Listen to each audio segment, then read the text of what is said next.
Step a little closer now, don't you hear the ground? Every story's waiting to be pulled back out. Glass and secrets buried deep, truths that never sleep. Follow where the silence goes down the dark we keep. Don't forget to like and subscribe. Hey everyone, and welcome to Diggin Diaries with Wendigo. I'm Wendy, and this is my very first full-length video right here on YouTube. If you like stories involving mystery, the unexplained, and the darker sides of the past, you're in the right spot. Make sure to like, share, and subscribe for full content. Tonight I'm covering a case that has deeply disturbed families, historians, and community members across Pennsylvania. This story involves grave robbing, a historic cemetery, and the man suspected to be involved. Now that I've introduced myself, let's dive into the diary. A grave robber targets an abandoned Delaware County cemetery. Dozens of sets of human remains are stolen from this cemetery in Delaware County. And that's just part of the many disturbing details as police search the suspect's home today. Police have charged a man with stealing human remains from grave sites and then selling them online. Mount Moriah sits just outside of Philadelphia, Pennsylvania, one of the largest and oldest cemeteries in the region, dating back to the mid-1800s. Thousands of people are buried here, including Civil War soldiers and prominent members of the community. For years, Mount Moriah has struggled with neglect and vandalism, but what authorities discovered in late 2025 was far beyond broken headstones and graffiti. Graves were being opened, mausoleums being broken, and bodies were disappearing. The man accused in this case is Jonathan Gerlach, a 34-year-old man from Ephrata, Pennsylvania. According to investigators, Gerlach made repeated trips to Mount Moriah Cemetery, spanning over the course of several months, with the majority of these trips being made after dark. The investigation began when volunteers in a preservation group noticed repeated disturbances throughout the cemetery.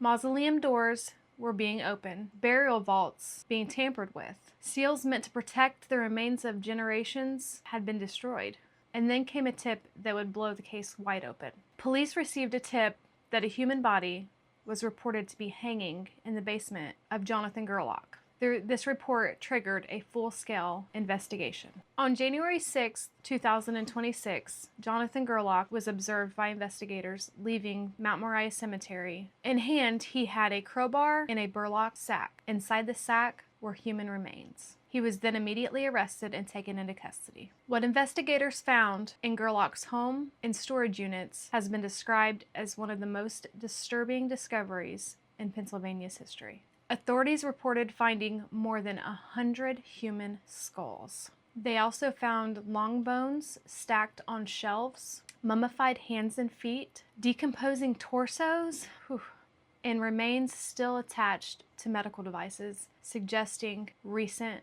burials. Some remains were even reported to be hanging from his ceiling. In a separate storage unit, investigators located 8 intact human bodies, along with ashes and personal items such as jewelry believed to belong to the dead. According to court documents, Gerlach has reportedly broken into 26 mausoleums and burial vaults. Some of these graves date back decades, others centuries. These were not abandoned burial sites. These were places where loved ones thought they were put to rest. Investigators also uncovered online activity connecting Gerlach to human and bone trading sites. Gerlach allegedly admitted to selling some bones and body parts, while some he kept for his personal collection. Authorities have not publicly confirmed a motive, whether this was driven by profit, obsession, fascination, or something even darker. It's still under investigation. Seems pretty dark to me.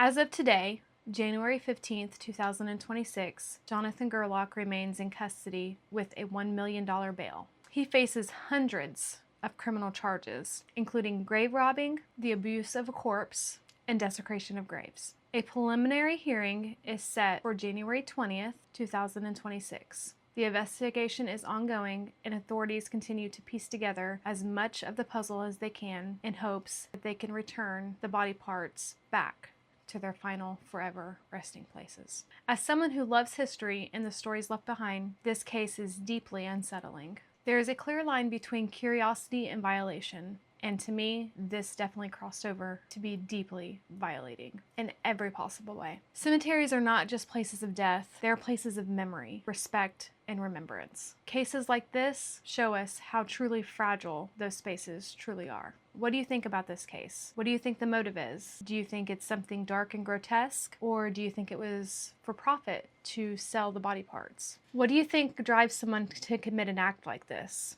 I mean, I think it's purely sinister, in my opinion, and I think he was trying to make a quick buck, and unfortunately these families have to suffer through this again and have their family members reburied, unfortunately.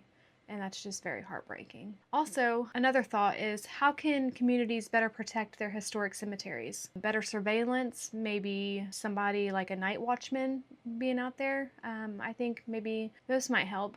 Share your thoughts in the comments below, and I'll be reading them. Thank you for spending time with me on the first episode of Diggin Diaries with Wendigo. If you enjoy content like this, from dark history to urban legends, to bottle digging and metal detecting, make sure to like and subscribe for more. Until next time, keep your feet on the ground, your hands in the dirt, and your eyes towards the past.